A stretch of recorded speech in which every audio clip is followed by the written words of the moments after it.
Hello mga kababayan. So guys, pumunta talaga at naghihintay sa mga Duterte itong si Waldy Carbonell. Kasi nga hinahamon niya si dating Presidente Duterte at maging ang kanyang anak na si Baste sa isang duelo, no?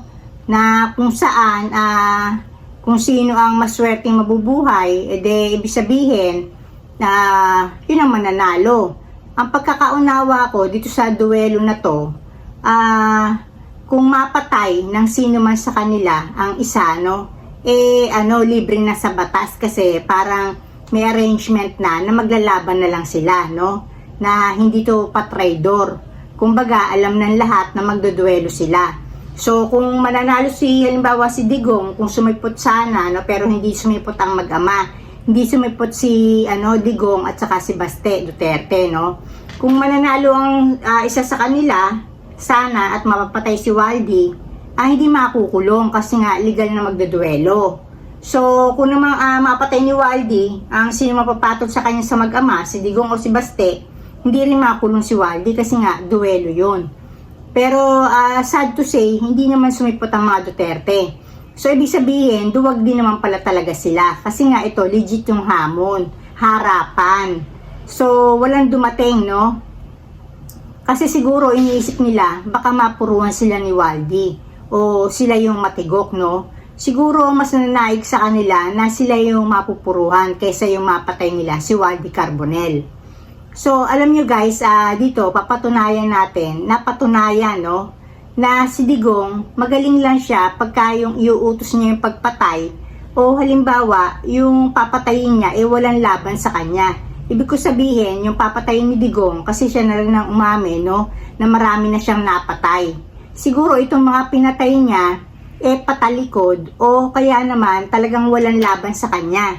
Baka yung ito lugmok na, walang hawak na barel, tapos marami nakapalibot na tauhan niya, siya lang yung may hawak na barel, na walang chance para lumaban yung papatayin niya.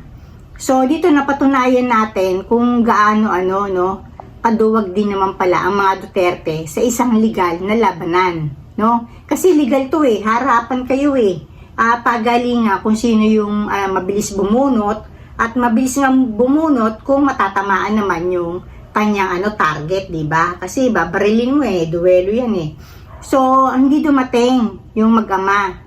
So, yung nararamdaman ni Waldy, hindi yung kayabangan, guys. Sa tingin ko, napuno na si Waldy sa mag-amang to.